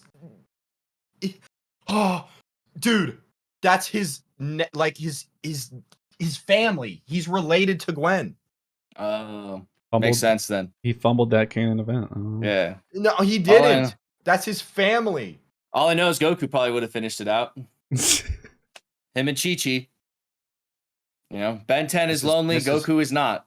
Goku, is this your? Also, is this Ben your 10 king? is 10. No, he's right? not. He is Ben in the 10. first. Okay, he is in the first like seasons of the series when he gets the Omnitrix and only has 10 aliens.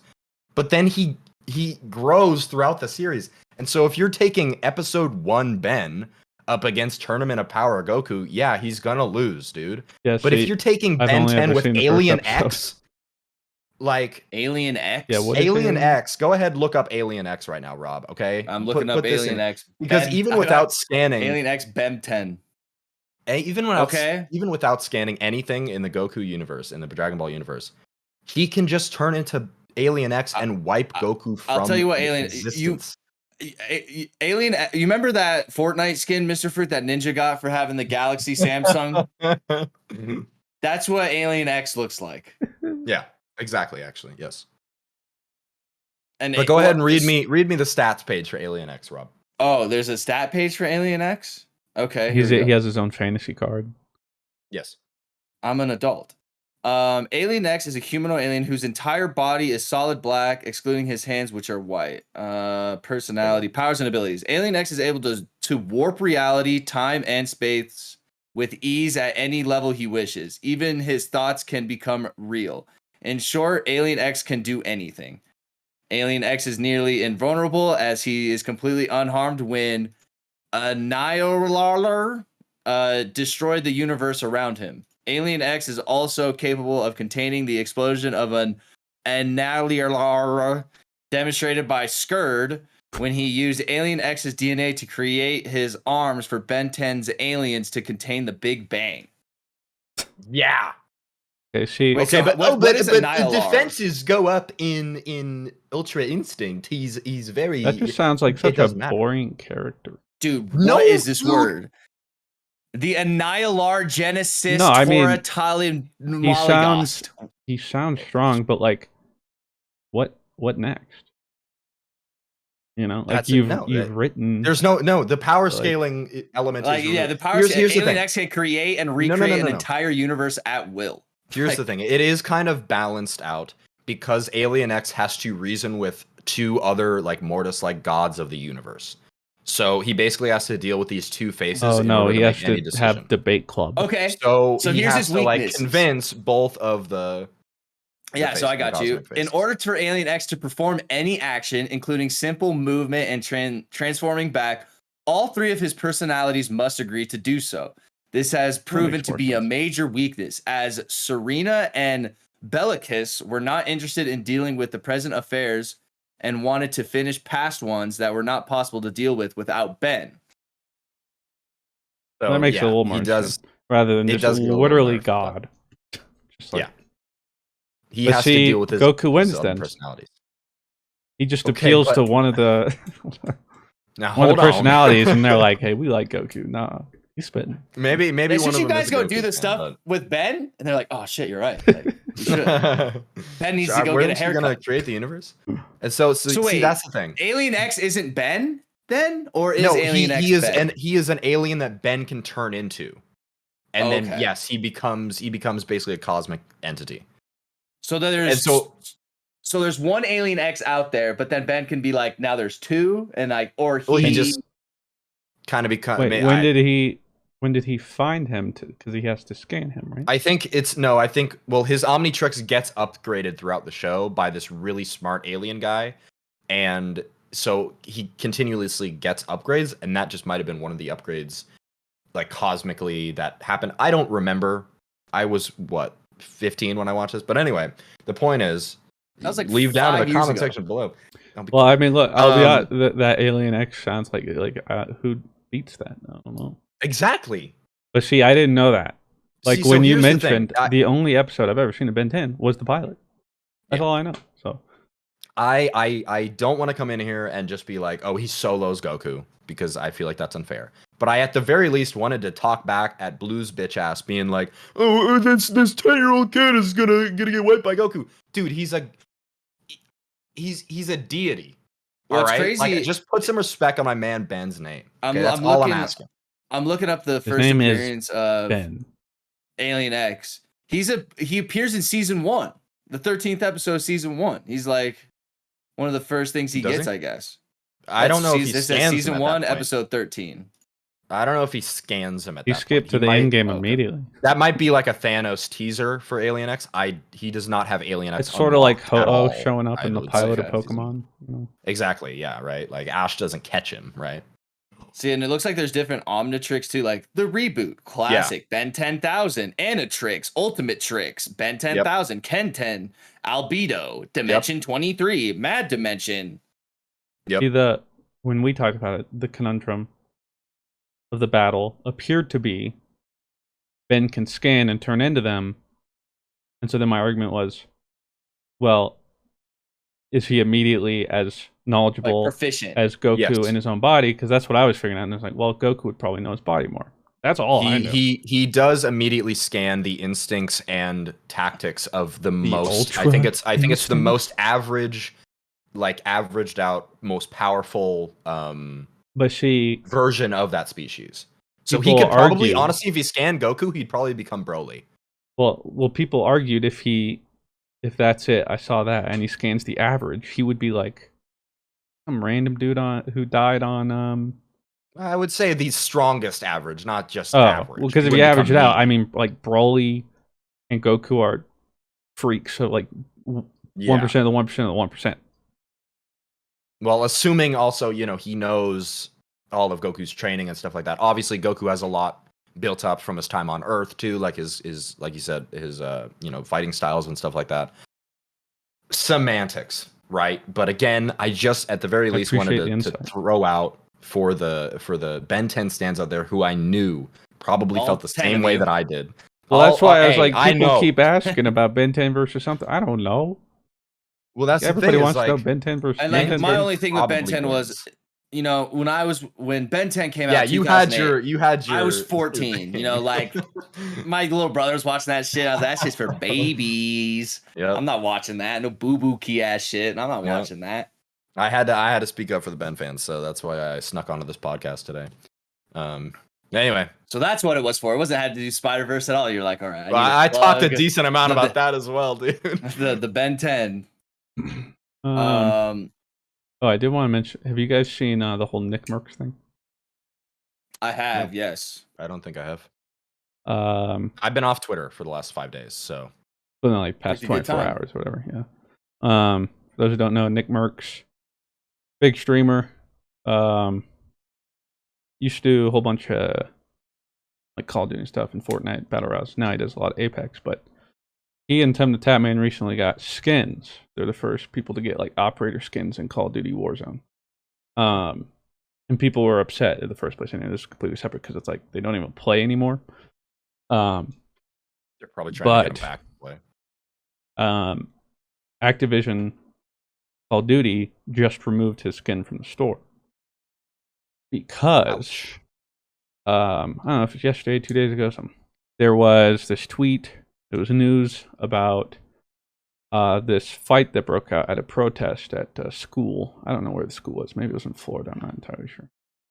But over LGBTQ stuff. Because there was this school, elementary school, whatever, that just said that they'll recognize June as Pride Month. Yeah. And so then parents protesting, like, no, we don't want that. And then other people protesting, no, it's totally fine. And then after like the fourth day or whatever, I guess, a protest, something eventually like a physical altercation happened. So they were tweeting about that. And Nick Merckx responds and just says, leave the kids out of this. And so it left a lot to interpretation. Like, well, what was he talking about? So he then went on to stream to defend his tweet. And that's when I think he went in to talk about it further. And seems like he's anti-LGBTQ. Sort of like, I don't want my kid, like if I had my kid, I wouldn't want him to go to school and be taught like about like diversity and exposed all that kind of stuff, to that and, like stuff. LGBTQ leaders and all that sort of thing. Like I would rather control the narrative or whatever at my home or something. Yeah, you want to, keep your kids away from the rest of the world, of course. And so then I don't know if he mentioned it, but then there's this whole thing about LGBTQ people being grooming kids. Yeah. And so I think that's sort of what people were like talking about. I got one of those comments under my Pride Month tweet. To that guy, go fuck yourself. Just we're putting that out there. So anyway. So I made the tweet. Keep going to Catholic church on Sundays. I don't want to fucking hear it, man. Like, suck my dick. So that's the thing, Rob. They don't want to. Okay. They're very clear about that. Well, that's a bizarre thing too, is like about grooming kids. It's like I remember reading a statistic recently where it's like 1 to 2 youth pastors. I think in America every week there 1 to 2 of them get exposed as like sexual predator and stuff. And guess what? That's not a statistic that I was victim to that. And my youth pastor we ended know up being sexual predator. Really? Stuff. Yeah. Oh my god. I got a whole fucking freak. That. Yeah. Wow. So well, that's the other thing. So it's like, grooming doesn't happen anywhere. But that's completely separate. That's my thing. Like he just made the comment, and so within like 24 hours, Call of Duty pulls it down. So, like in support of Pride. Now there's a whole thing. Both sides, like, hate you, Activision. This is why I got off Twitter. Yeah. That's what I was gonna say. You picked a great time. There's a lot of people being like W, and a lot of people like L. And the internet. The thing is, like, it's still vague enough, like the way he made his comment, to like leave it up to interpretation to potentially protect himself. So, like, but then he went on and streamed. He can, so then there's still like some uncertainty to it all, but it appears that, and so I don't have a say either way until we learn more and like it's more concrete. Because right now it's a lot of interpreting, like pulling from things and being like, well. So I don't want to say one way or the other. What I do want to say is let people live, like live and let live. That's what I don't understand. Like, It really is that easy. why is it such a big deal?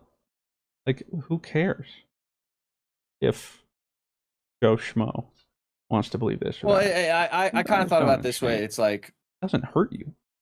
It doesn't affect yeah, you. it's almost like when, I don't know. It's like when your parents took you out of like sex ed class or something like that. It's like those Then also parents still like never taught me.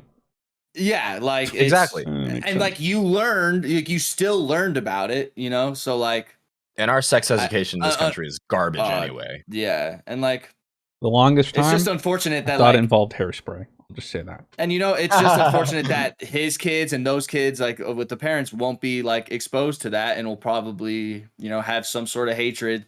It's not like, my thing is, it's LGBTQ people aren't trying to make straight kids gay. They're just trying to keep the LGBTQ kids alive. Like they want them to show that they're supported and that sort of thing. There's no sort of like conversion thing going on. It's just that they want those kids that, you know, the LGBTQ people when they were kids, you know, they know how they felt and they know that there's kids that feel that same way. So like to tell those kids that they're supported and like seen is probably so big to those kids.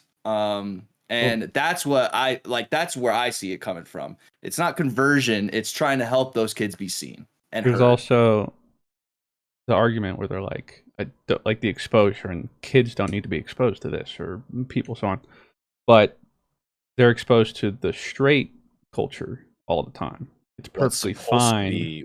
Of course, they see It's kisses perfectly in fine movies for and straight couples to be prominent or be in public or be a narrative.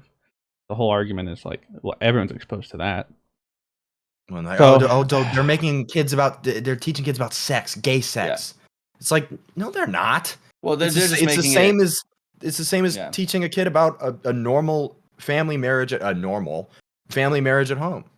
You know, it's first and foremost about like a love thing. It's like it doesn't matter, dude. And it's like and wrapping it back in Spiderverse, there is a poster on Gwen's wall that says "Protect that's what trans reminded kids." me. Protect trans kids. I mean, you could even see it in like the shots where she was like had the trans kind of flag, like almost kind Well, of like there's a large color, part of the internet that considers Gwen as possibly trans. There's a lot of people who there's like her dad has like a trans badge on his cop uniform, Oh. and it's like, what cop wears a trans badge unless he has a trans relative, right? Interesting. And so there's a large argument for her being trans as well. But I feel like that I don't think they'll really delve into that in the next movie. I feel like it would cause probably a backlash more than like anything else. But I feel like that that's a good headcanon. I'd take that. But yeah, point I still want to bring up my life motto.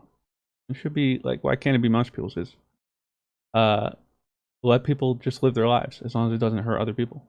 But Mr. Fruit, you could go to hell. Yeah, Mr. I'll Fruit, see aren't you you there. worried about that, right, Mr. Fruit? Yes, you will. Hell is not real.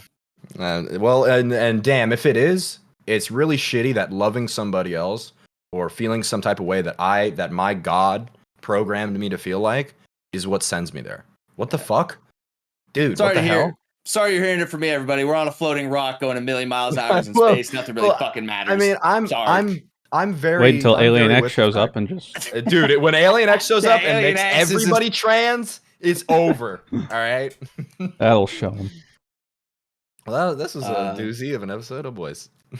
I just want to bring like just reading all the stuff and everybody like all the people so adamant against it, like vehemently. Dude, well, and now on people, Twitter, like, why?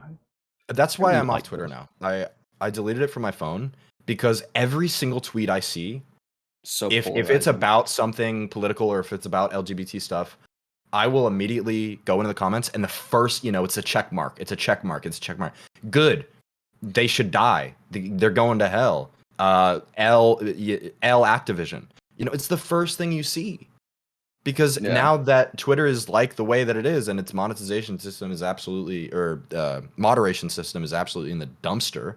It's like, if that's not the first thing I see, it's someone warning me not to check the hidden replies because there's a cat in a blender. It's like, are you fucking kidding me? It's like that's why I'm off the app. Is because I can't sit there for hours at a day and just keep scrolling on my phone. I still have it on my computer and stuff, and I check it every once in a while. But it's like, if I'm sitting there scrolling for hours, I just get depressed. Because I'm seeing so many people telling me that I shouldn't be alive.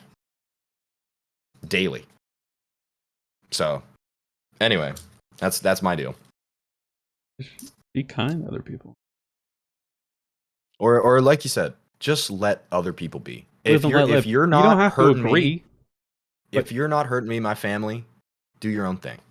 I was even talking to my dad about this, and he's a lot more right leaning than I am, obviously. But we were talking about the same thing. He's like, if they're not bugging me, I would happily have, any trans person, any gay person sit down at my table and have dinner. Because if they're not messing with me, messing with my family, my rights, whatever, let them live. That's the main thing. Yeah. And now, I'm sure, wearing the Nick Merck skin in CS or Call of Duty is I'm taking a stick. It's some stupid bullshit now. Shut the hell up. I stand. Shut up. No, you're not. You're 14 and you don't know fucking anything. You don't know anything. And you're in summer and you're bored. So all you hear about gay people is from iShowSpeed and all these other YouTubers who just sit there and just yell and scream and gasp whenever something is remotely homosexual. It's like, what are you doing? I just don't know why life here on Earth is so short in the grand scheme of things. We're not even a blip on the timeline. My life won't be even a blip. I don't have that much time here. Nobody does. So why do you? No, I'm not saying you. I'm just saying other people. Yeah. Spend so much time interested in other people's lives. Okay, you spend so much time and energy worried about somebody else's life that doesn't matter to you and doesn't affect you. And that's how you're choosing to spend your time. Well, because they know that if this becomes normalized, if stuff like this becomes normalized, they're no longer on top. That's what it's all about. It's straight, white, religious, and that's totally fine if you are. I'm almost right there with you, except for the straight part. But it's I'm okay not being the dominant species. It doesn't matter. It shouldn't matter. You want to know my thing behind it? Want to keep it the same. I'm on a floating fucking rock, and I'm gonna die in 30 fucking years, probably from cancer or something like that. Who fucking cares? We're on a floating rock, and I'm gonna die. Just live. And I will. Let people live. They want to live. I just don't care. There are so many problems in the world. Yeah. If you're really worried about the kids, why don't we take care of the planet so that they have a future that isn't so depressing? Boom. That's seemingly. Whoa. Let's work on gun rights or something, because I think guns kill more kids than anything. We spend so much time. Rob, that's an interesting statistic. They do. I don't know. We just spend. All the issues I hear I'm about. trying to make it a little difficult for weirdos to get them. I don't know. Well, just all the issues and discourse are always usually about social stuff, where it's my brother's in Christ. We live in the year 2023, whatever. Yeah. Why is this still? Can't we just move on? Still on the front page? For me, it's who cares? Yeah. Let's get to the real things. Don't worry about all that stuff. Maybe learn to be kind to each other. It's just that's the depressing thing to see every single day, is just us fighting each other about things that couldn't even really be an issue. That's been the whole thing about politics, especially the past decade, 2 decades, 3 decades. And it's even where when you shifted see from political stuff to now social stuff. It's no longer, well, what's their policy on this, or what are they proposing here? Where do they stand on? Think gun control? It's what? Do you think these people should be able to live? Conservative, Like, well, and even Ted Cruz, dude, he goes on and he tweets like, hey, you know, he did like a certain, like, not a Pride Month tweet, but he basically was like, gay people should be allowed to live. Like, you know, that gay people shouldn't be All right, yeah. hunted or killed. Okay. And his comment section is filled with woke Ted. Well, I guess Ted's gone to the left. You know, I didn't know you were shilling out for the homos over there. And it's like, I just didn't say you couldn't murder somebody on the streets, bro. I know all the dude said is like, hey, we should, you know, let them live. You know, being very clear where Ted Cruz stands on certain issues. Like, but all these people were attacking him. I saw a post and it was like, I'm 2 weeks pregnant. Try doing that, trans people. And it's like, way to make your living in your head rent free. Like, you're literally making your baby, which is supposed to be an exciting thing, this political stupid statement. Like, you look fucking dumb. Like, you don't look like you're taking a stand. If anything, you just look fucking stupid. It's like we could make an entirely another podcast out of this stuff if we keep maybe going. We won't catch as much flack because a lot of people clicked off before the spoilers. Maybe. Hey, good stuff. Welcome back if you were missing the spoilers. Where like we don't really like. Weren't even like that's just it. Like this isn't even political to me.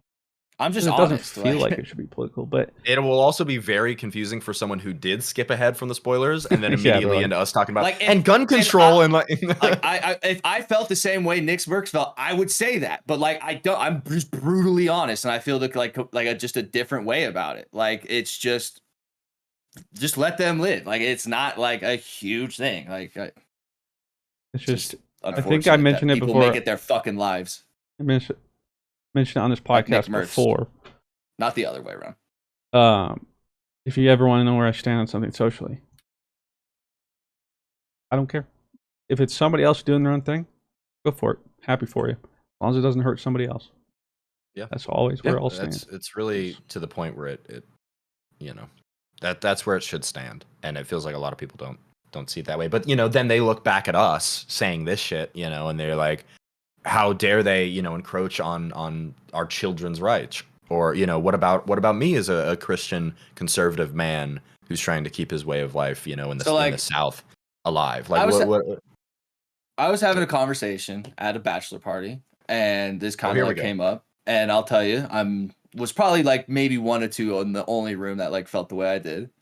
And one person was like, oh, like, how would you feel if you were in the bathroom? And like someone came in, like, I'm in the fucking bathroom taking a fucking piss. Like, I'm not and they're not like they're not. Yeah. I just don't get their way. Like, I was literally like just and they're like, nah, dude, like that's weird. I was like, you're fucking stupid. Like, it's a fucking bathroom. I'm not looking at anybody's dick other than my fucking own. Like, and that's the thing. If someone walks into a stall, you're weird. You're weird. Like, you're the weird one. Like, you're the weird one. I know. Well, and there's so many videos online of like women like chasing other women out of bathrooms because they think they're trans. Meanwhile, it's just a masculine looking, because they can always tell. And they're chasing them out of bathrooms. And this one, I think in Florida, again, there's a trend here.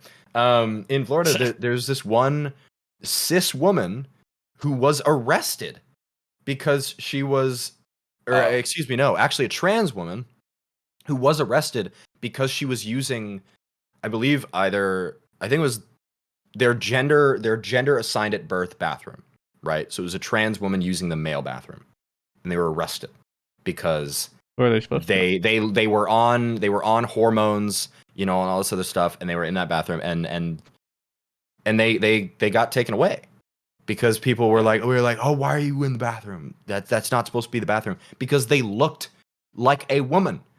Yeah. And so all these people were like freaking out because of course they do. They've been on estrogen for 10 years, 5 years.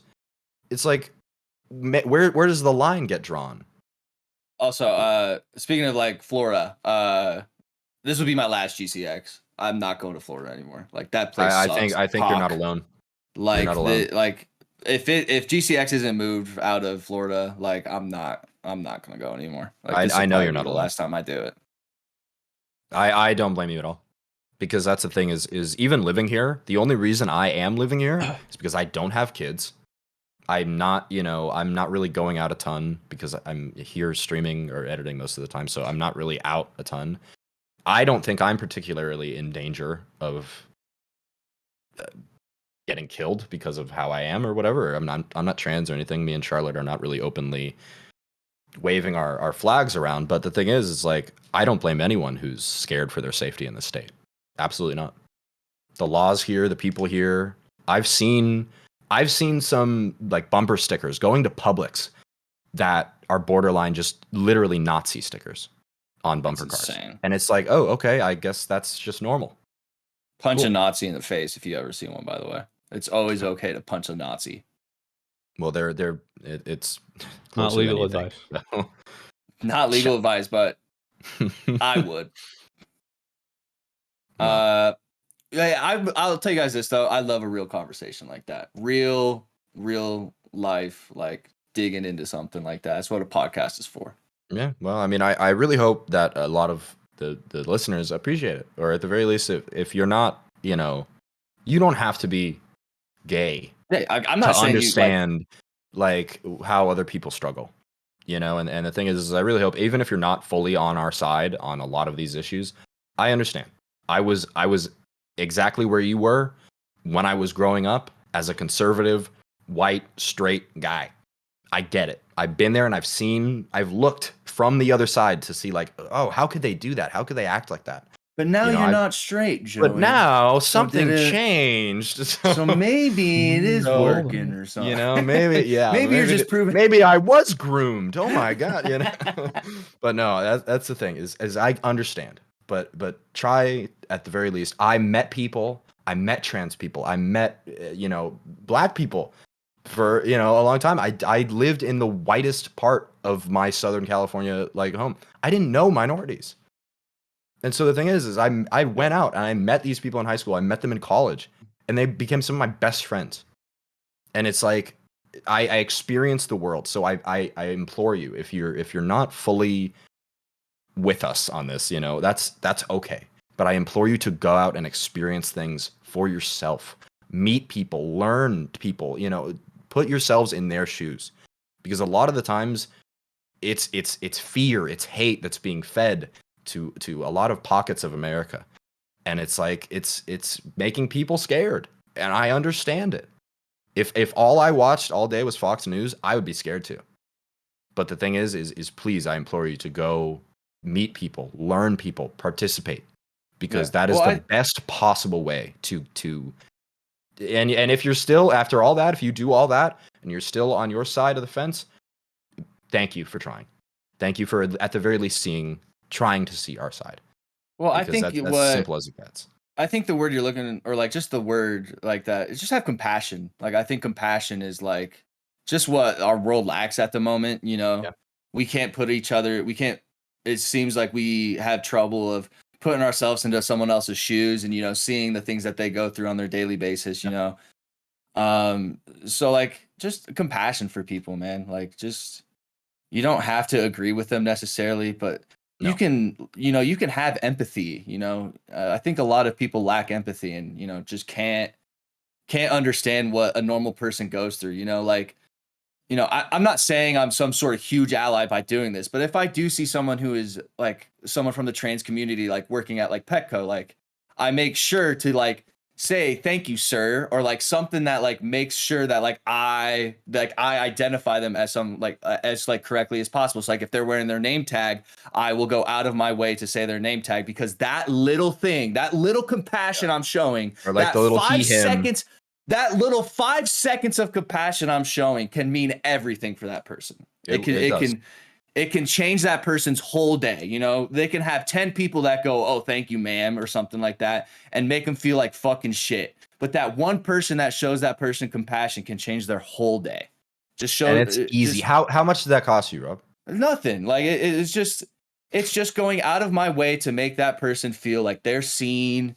And I'm not saying it's like, oh, I'm big ally guy here, but it's just something that I think anybody should try and do. It just makes them feel seen. It's called compassion. It's called empathy. And I think my time, like being with Sydney, who's a social worker and stuff like that, has helped me learn about compassion and empathy. And I just wish people had role models in their lives that taught them compassion and empathy, because I feel like that's really what people lack at this very moment in time is just being able to put yourself in someone else's shoes. You know, I mean, I have trouble with this. You know, we're not very neighborly anymore. Like, we don't know our neighbors. Like, you don't go to your neighbors and, you know, talk to them and hang out with them. Like, they're fucking strangers to you. Yeah. Like, you know what I mean? So I just feel like we just don't have this sort of team. Like, you know, we're all human. Like, we're all on the same team at the end of the day. And I just feel like that's just totally gotten lost over the past probably 8 and 10 years now. Yeah. It's compassion to those who are different than you as well. Like that's and one of the, I feel that's like one of the hardest things. a lot of people don't remove themselves from the bubble that they grew up in as well. You know, like when Christian and I went to college, you know, that was a huge kind of like eye-opening experience for us because, you know, we were from suburban ass Colorado. Yeah. And then we go to a college that all walks of life are there, you know, and it changed my life, you know. Meeting Sydney changed my life, you know. So I hope people out there, instead of sitting in their bubble and just listening to their own echo chambers, you'll never grow from those. You know, the only way you're ever going to grow is if you disagree with this and you listen to this. That's how you grow. Maybe you still disagree, but that's fine. You listened, you know. Yeah. At the very least, try to have compassion for those different than you. And with that, I think that's the lesson for today. That's a great way. I think that's a great way to end the podcast. If you guys enjoyed listening to this podcast, make sure you guys follow Joey on his Twitch because he's always live over there. I'm doing a Nuzlocke on YouTube too. There you go. Check out his Nuzlocke on YouTube. Appreciate you guys all listening and watching. If you guys are on the audio, make sure you guys leave a review. We'll get back on those. If you guys are on the comments, leave a nice comment. Yeah, true. You know, that'd be nice. I really hope leave a nice comment. Going crazy today. But also, like, if you disagree, like, leave a comment on why you disagree, but like, don't be a dickhead about it and going L, you know, like, maybe word it out. You know, you can have a discussion. You know, there's a way to have a discussion about differences without it getting personal and disgusting like you see it nowadays. So yeah, I wonder if anybody was like, oh, okay, Blue's not here today. Thank God the leftist is gone. And then the ultra leftist came in, me, and then just completely wiped the. To be fair, I brought it up. Alien left. Alien. The Ben 10 stands. I hope the Ben 10 stands were following me. And then I started talking about gay rights, and then they're like, wait, now hold on, wait a second. I can turn into any alien, but not a gay alien, Joey. Come on. Appreciate you guys all listening to 185. I think this was 185. We'll catch you later. Deuces, guys. Bye. See ya.